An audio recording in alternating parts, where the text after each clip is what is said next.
47 signatures. That's how many of our neighbors signed a piece of paper saying we didn't belong here. People we had waved to every morning. People whose kids had eaten birthday cake at our table. People who had borrowed our ladder, our tools, our time, and smiled while doing it. 47 of them put their name on a document that was designed to remove us from the home we had saved 11 years to buy. And the woman behind all of it? She brought them homemade lemonade while they signed it.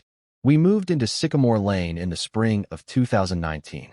It was everything we had worked for: a quiet cul-de-sac, good schools, mature trees lining the sidewalk. The kind of neighborhood where you actually know your neighbors' names. We knew Patricia's name within the first hour. She was standing on her porch when the moving truck pulled in, arms crossed, watching, not in a curious way, in an evaluating way, like she was already deciding something about us before a single box had been carried through our front door. My wife nudged me. Should we go say hello? We did. We walked over, introduced ourselves, told her we were excited to be part of the community. She looked at us, smiled thinly, and said, and I remember this exactly, "This neighborhood has standards. I'm sure you'll figure them out." We laughed it off. First day nerves. Maybe she was just a private person. Maybe she'd warm up. She did not warm up. The first violation notice arrived 11 days after we moved in. 11 days. It was about our mailbox. Apparently, the post was 2 inches off center from the property line. 2 inches. I had to read that 3 times to make sure I wasn't misunderstanding it. I straightened the mailbox. Didn't think much of it. The second notice came the following week. Our recycling bin had been left at the curb until 7 p.m. on collection day.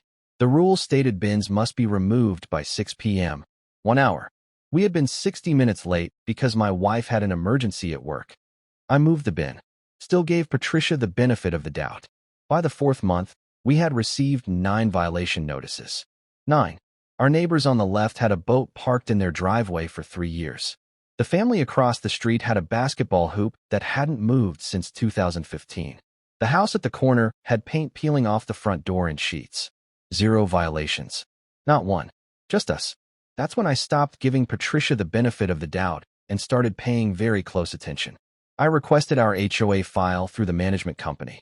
It took 2 weeks and 3 follow-up emails, but it arrived, a thick folder of every complaint, every notice, every internal communication tied to our address. I sat at our kitchen table at midnight and read through every single page.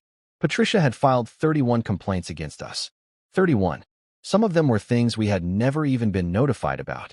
Some were filed on the same day, different complaints, same timestamp, like she had sat down and just generated a list.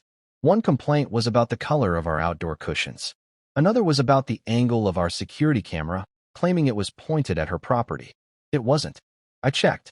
It was aimed at our own driveway. But what I found on page 34 of that file stopped me completely. There was an internal email between Patricia and 2 board members, dated 8 months before our first violation notice. 8 months before we even moved in. The subject line read, "New family on Sycamore, let's discuss." I read that email 4 times. Then I called a lawyer. The petition showed up on a Tuesday.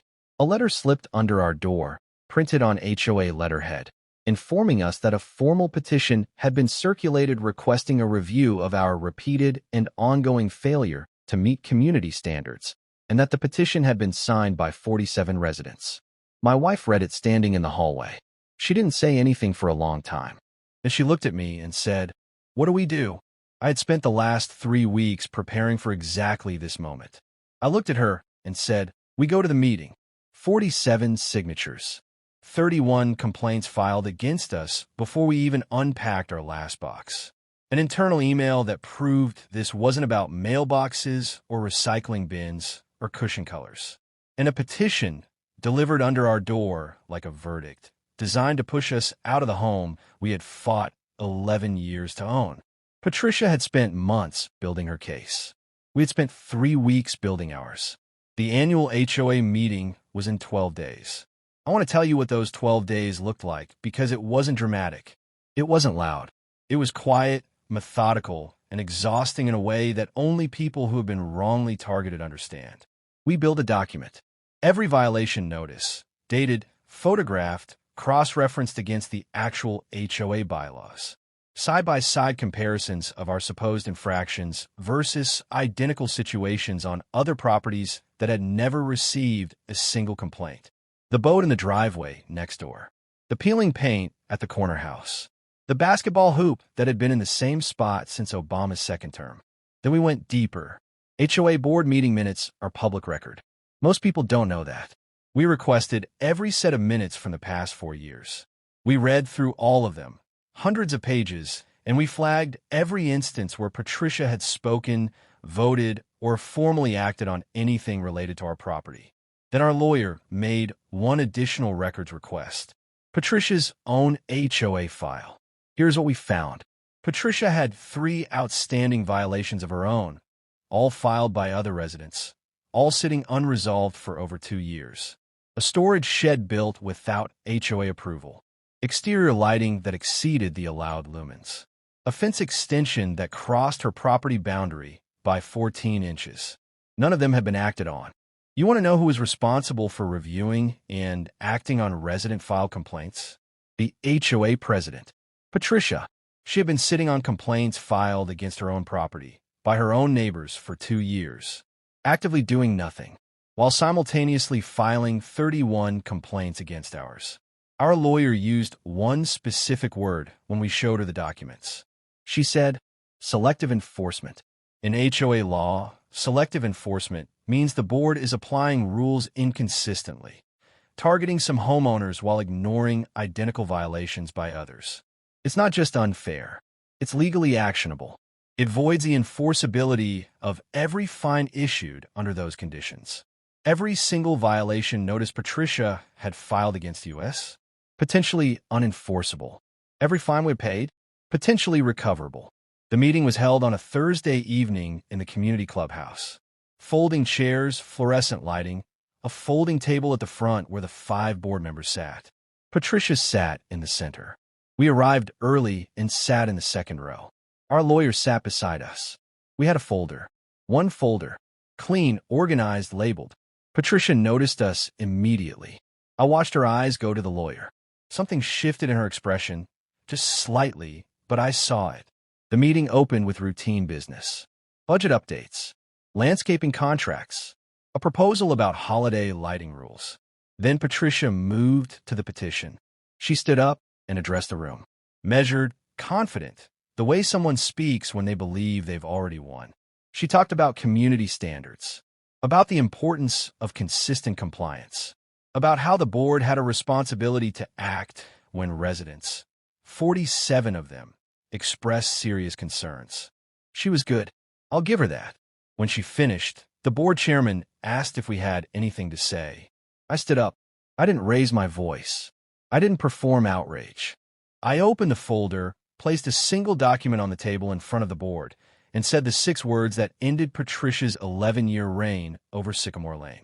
We're filing for selective enforcement tomorrow. The room went completely silent. Patricia's face didn't collapse dramatically.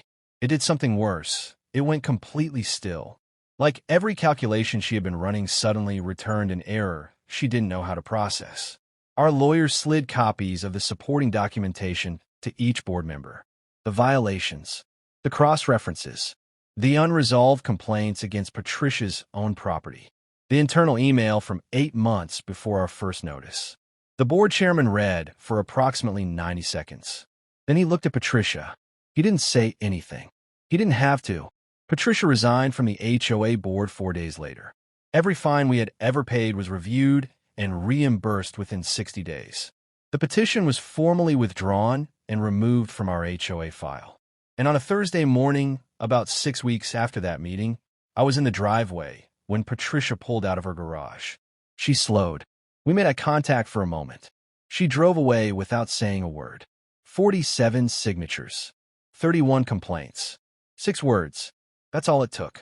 If this happened to you or someone you know, read your HOA bylaws, request your HOA file, and remember, selective enforcement is not just unfair. It has a name, and it has consequences.